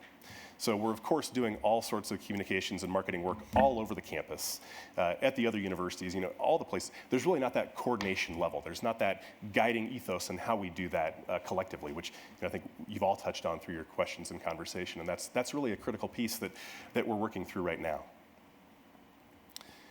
So this is really a snapshot of me and kind of what I've tried to accomplish through time. So I'll go through these relatively quickly. If there's specific questions, we can dig in a little more deeply. But really get out there and listen and learn. Like I say, I'm new to Lubbock, I'm new to tech, so I wanted to have an opportunity to hear those stories firsthand from the people that are really the leaders of our organization. Within my own teams, making sure that I'm creating that culture for change. I think we know that we're going to have to evolve, we're going to have to grow, we're going to have to become a different team than we are right now, so making sure that we're primed to be able to do that. Really auditing all the work that we have been doing, not just us as a team, but us as a university, making sure that we understand what we have been doing, the impact that it has had, maybe identify some of those opportunities that we have for the future. Understanding our competitive landscape, again, I feel it's much broader than just UT and A&M. I mean, there's broader opportunities out there for us. I want to make sure that we understand those, especially from a marketing perspective. Identifying early opportunities and revenue-generating activities, which I've told my group and any group that I talk with, we don't have our strategic plan in place. We're working through those pieces right now. But in lieu of that, we can always focus on revenue-generating operations. So around student recruitment, around alumni engagement, donor engagement, those are places where we can always be effective or be more effective. So in lieu of that, we will always focus there. And then being able to celebrate our shared successes, which we have many of. This is really kind of where I am now, so thinking about those second 90 days on the job, kind of know enough to be dangerous at this point. So we're working on building this comprehensive communications and marketing plan, which the first one is really going to be a snapshot almost of collective plans around campus. It's going to look very formulaic, it's going to look very transactional in many ways, but it's going to set the stage for what we can do moving forward to really do some collective planning, really sharing resources. I know there's been a lot of conversation around something as simple as airport advertising. My hope would be moving forward, we could, as a university, go out and say, we grab a 90-day slot in, say, the Austin airport. Then we could help coordinate all the schools and colleges and everyone else around campus that wants to be a part of that campaign. So we do some overall university brand work, but then maybe Rawls is in promoting their executive MBA, and then maybe the vet med school is in there promoting student recruitment. We've got other pieces that are coming in. So we're not forcing the colleges to go do these things on their own. We're providing a strong framework and a strong brand platform for them to be able to and be more effective in their work. The internal partnerships piece is critical. Like I said, there's groups we work with very well, very formalized, other groups that we're kind of ad hoc with, so we want to make sure that we formalize those relationships. Especially as other groups start to grow. I mean, we want to grow centrally, but we know as the School of Architecture grows their team, we want to make sure that there's not duplication of efforts or places where we feel like we're stepping on each other's toes. We want to make sure that we're investing in ways that extend and expand what we're able to do. Identifying ineffective work, I think, really just leads to more conversations. Thinking some of those spots, knowing that not all the resources that we have are going to be new. Some will be reallocated from existing projects. And then developing those new projects to address identified needs. So like even to some of your points, making sure that if there are gaps, if there are other opportunities that we can be in those markets, we want to make sure that we address those. And then the regional and national brand research that we'll likely work with an outside group to assist us with. Then my hope is that 9 months from now, as I look back on kind of my first year in the role, and I think these are the things that everybody is very focused on and wants to be a part of, but we start to execute work based on that new comprehensive plan. I think that's one of our key pieces is we make a plan and we work the plan. That's going to help us be more efficient, more effective. We're going to be able to report back on how effective the work we do is and also be able to make improvements to it over time. I say right now we kind of do things in more of an ad hoc fashion, so it's hard to measure effectiveness of a particular piece and make sure that we do better next time. Develop the research-based, market-tested brand strategy, and I think this is a piece, again, we don't have a long history of doing market research or research around our key audiences, so we're beginning that now. Building the professional communications and marketing community around our campus, I think, is critical, especially if we think of a lot of our groups that have a 2 or 3 person operation. We want to make sure that they feel the resources of the entire Texas Tech University and even look at partnerships across the rest of the system. And then really define and communicate Texas Tech University's role in our second century. I've heard a lot of people say that the way that we live our second 100 years is not going to be the same way we lived the first. We need to be bigger, we need to be bolder, we're going to be more aggressive in some of those areas. There's also opportunities to double down on things that we do exceedingly well now. And really, our approach, and this is almost more of my philosophy, probably things that I shared through the interview process, but things that are core to us. We want to engage our communities. We want to research, and then plan. And this hypothesize and test piece is kind of where we are right now in terms of almost stress testing our brand, our tagline, some of those existing pieces. We know we have an incredibly outstanding logo, and the double T is identifiable everywhere, but making sure that we have those supporting pieces in place. Leveraging digital, again, that's an unbelievable opportunity for us, both in terms of economies of scale and just opportunities to reach core audiences, whether that's first-generation students, students of a particular background or experience level. It's an easy way for us to identify and target core groups for us.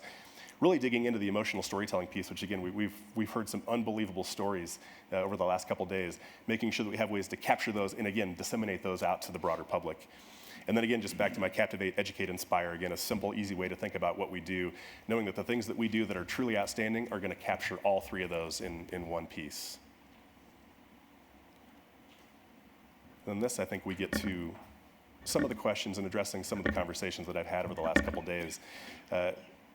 So a lot of this takes time, and I think we know that and appreciate that. I mean, around research, around conversations, it's going to take time to do this the right way. But in the meantime, there are things that we can do to be more aggressive, to be more bold. And so some of what we've done early on, which hopefully everyone has seen, was this campaign that launched in the days before the Super Bowl, where one of our own, Patrick Mahomes, who's really kind of serving as the face of the NFL and professional sports right now, was on the world stage.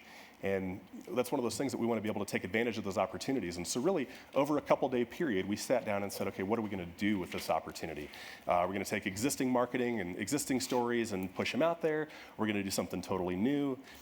And so for me, like I say, coming from a background at other places, I want to take all of our best assets that we have right now and just take them to the max.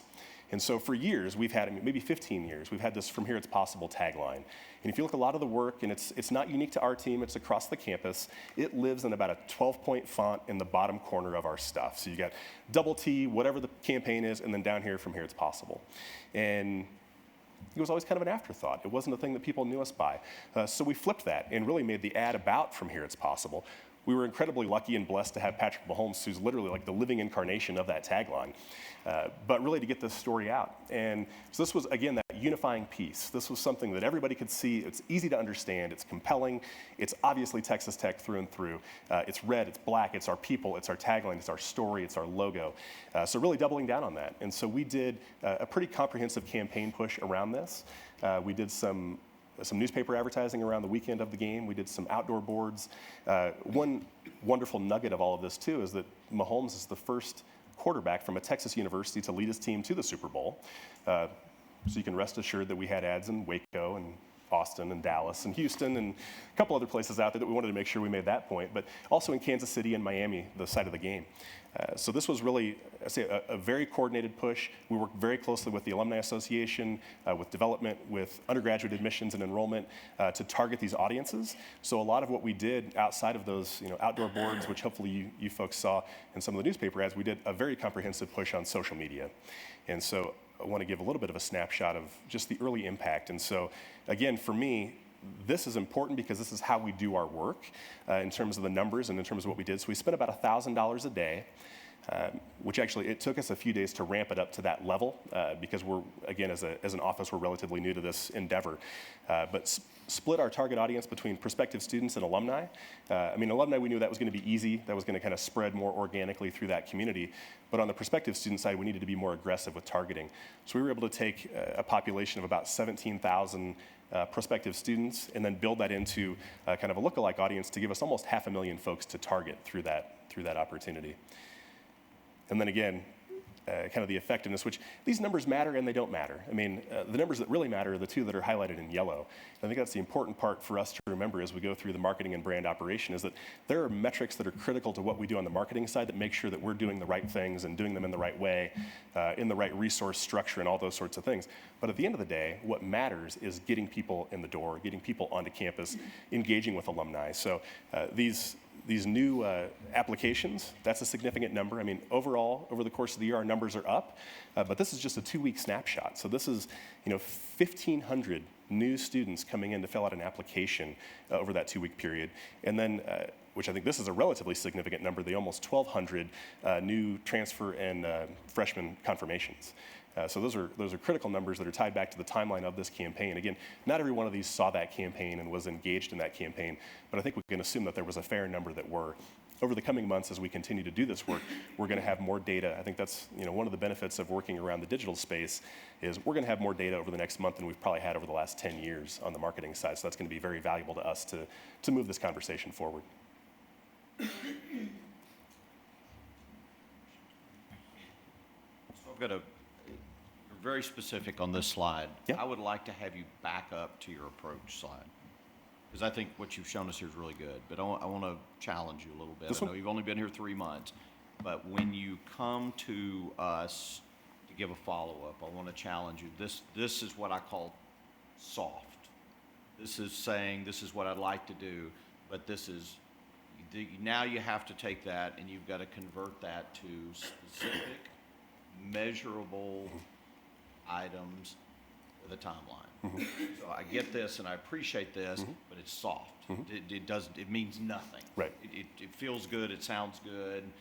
Engage our communities. I want you to tell me how you're going to engage my communities, when you're going to engage my communities, and how you're going to demonstrate to me success in engaging communities.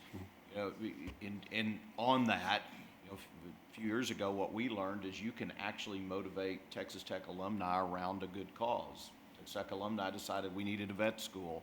They got pretty darn riled up about that.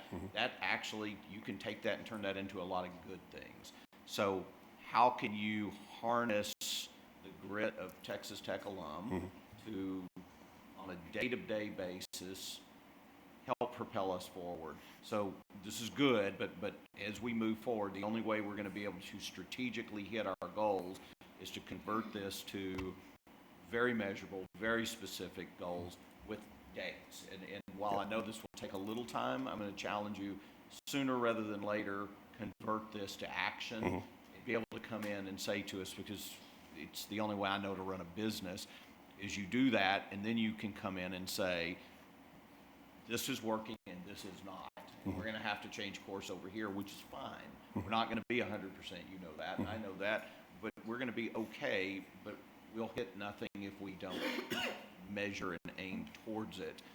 So that's where I see this. This is a very good start, but it needs a lot of specific build around it. Yeah, yes, sir, absolutely. I think that's one of the pieces we kind of go through those last few slides, and a lot of this, and what I was trying to capture is, for us, these are relatively new ideas. I think it's some of those guiding, kind of thinking back to that second slide that goes through, here's the opportunities, which, they're challenges wrapped in opportunity, trying to address those through that too. So yeah, there's metrics behind each one of these pieces that we'll focus on more, and especially as we start to build out that plan.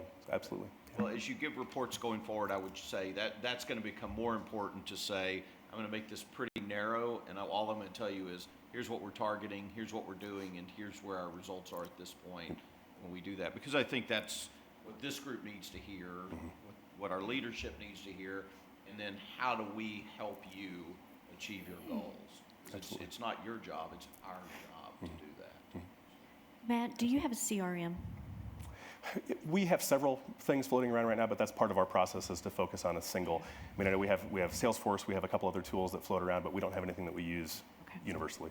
Yeah. That would be a great piece of software that would help you determine causality. Absolutely. Yep. Thank you.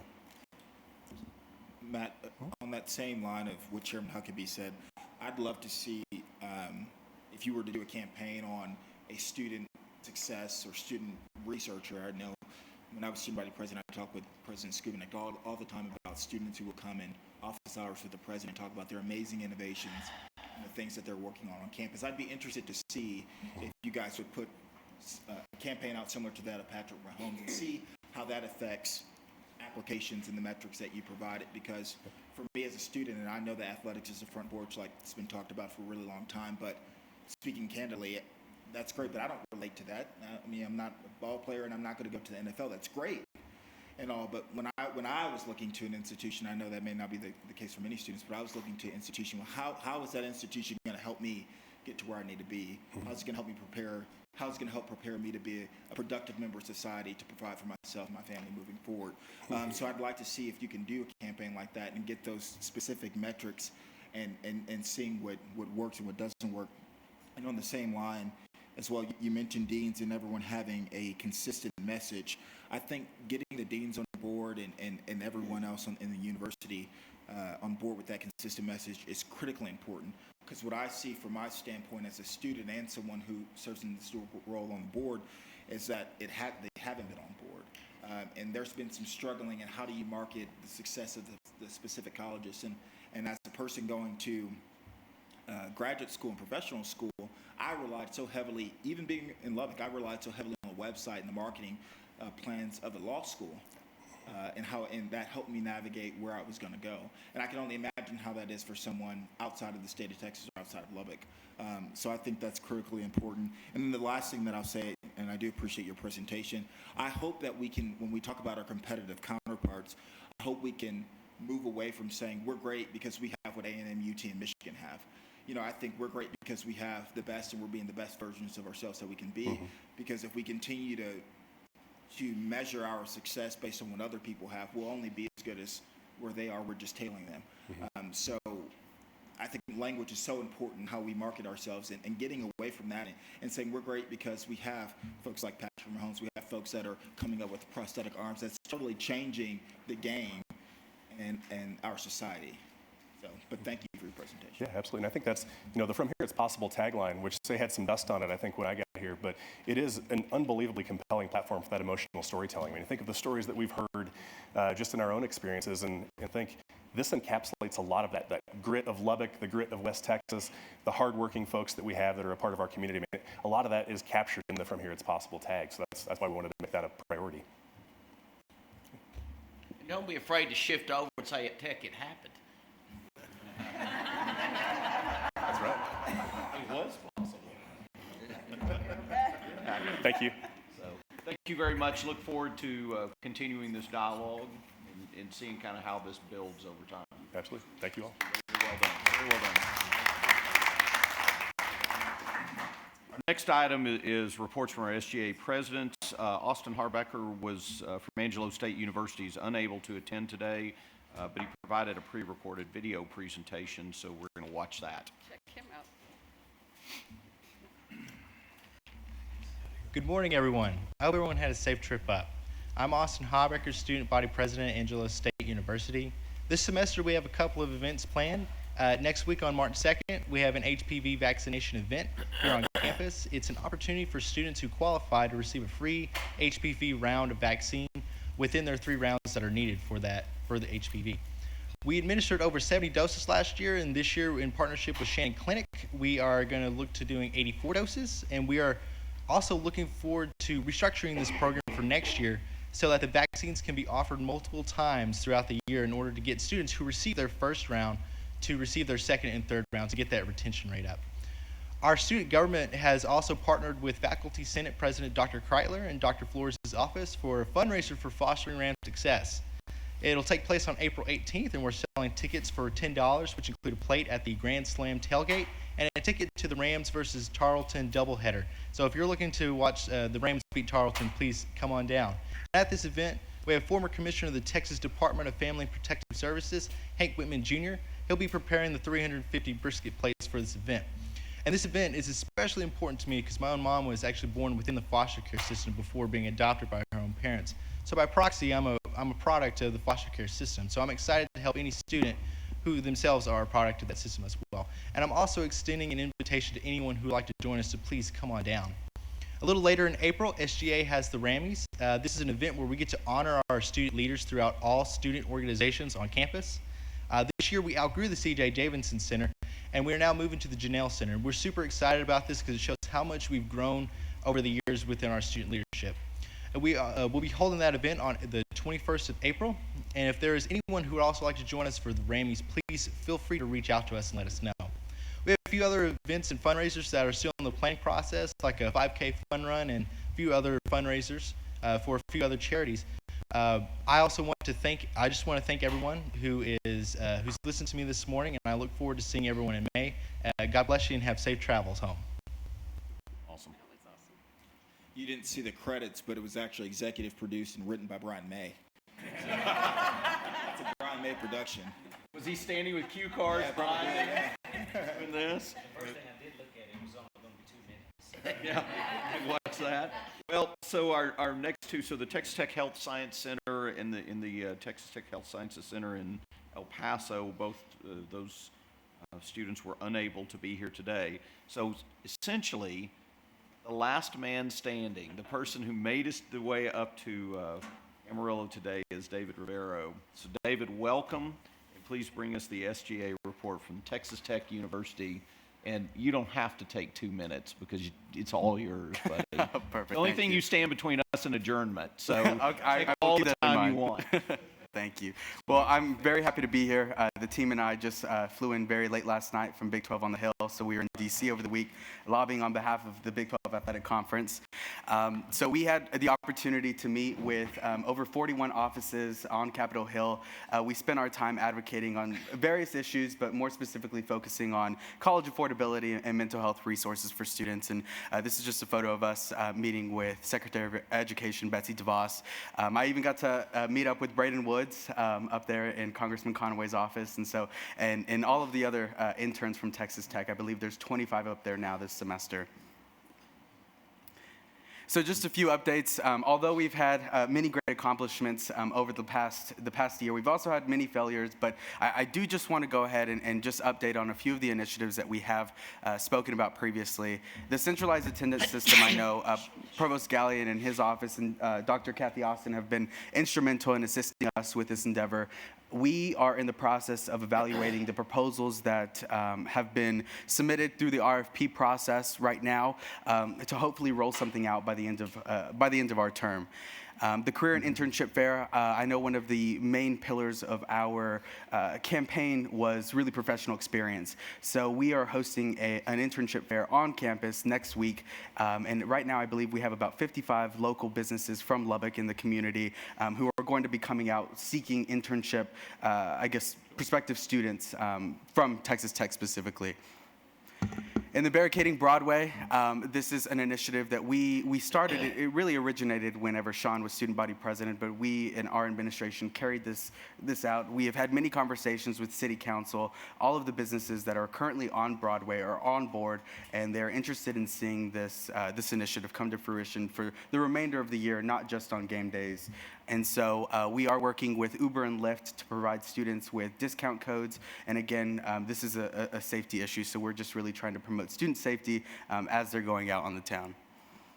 And then SGA talk show and elections. So I know one of our pillars was really communicating with the student body. We've done that through social media, through our newsletters, but we've also partnered with an entity called Campus Live. It's a media production company within the Lubbock community, and I am the star of the show, but once a month we are going to be doing a talk show, updating the student body on the initiatives that we're working on, the resources that are available to them, and really what it means to be a Red Raider. And so what we're going to do is actually pass that on to the incoming administration, and they can go ahead and use that if they'd like to. And so elections do take place March 4th and March 5th. But again, once we find out those winners, we will have a transition period from then until the end of my term, which will end on May 1st. And so we really take that time to update them on all of the initiatives that we've been working on, and hopefully they can carry those items out during their term as well.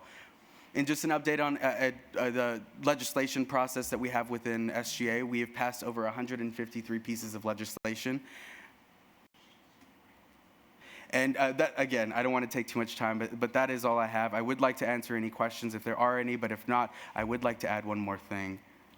I have a question. Yes. For the Career and Internship Fair, how did you go about soliciting interest from all of the local companies? What mechanism did you use to go figure out who would be interested in partnering? So mainly cold calling. We have a partnership with the Chamber of Commerce, and also we've been working with the Center for Outreach and Engagement at Texas Tech University. And so we emailed hundreds and hundreds of different entities around Lubbock, and we're still receiving emails to this day. Emily has actually, our internal vice president, has had to make the room bigger to accommodate the amount of businesses that are interested in doing this. But we're hoping to offer students this opportunity once a semester, and we're actually working with the university to ensure that some of these internship opportunities can actually count for class credit as well.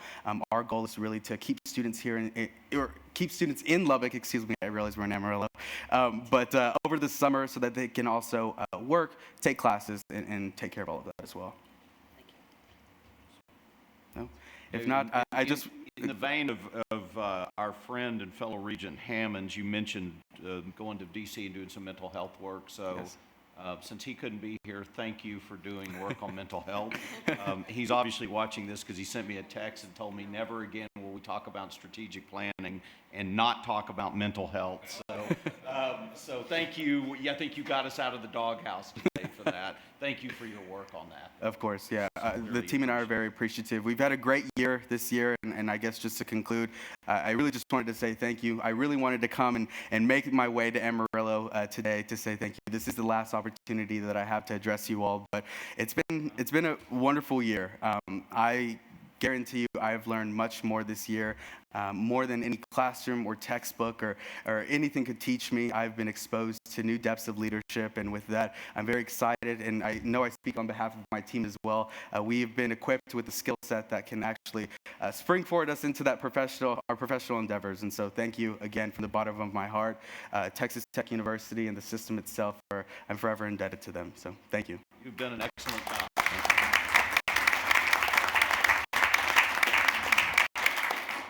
Final item of business is announcements, and the only announcement I have is just simply to echo what we said earlier this morning, and that is to thank everyone here on campus that helped us put this together and make this possible. I believe our time here has been exceptionally well spent. And so thank you for that, and thank you to the community for allowing us to spend some time here. It's been great. It's been a lot of fun and get to interact with the community and say thank you for all your support. We would not be where we are without generous support of communities like this. This is who makes Texas Tech University who we are, so thank you. Do I hear a motion to adjourn the meeting? Motion. Second. The meeting of the Board of Regents of the Texas Tech University System stands adjourned. Thank you. Regent Griffin.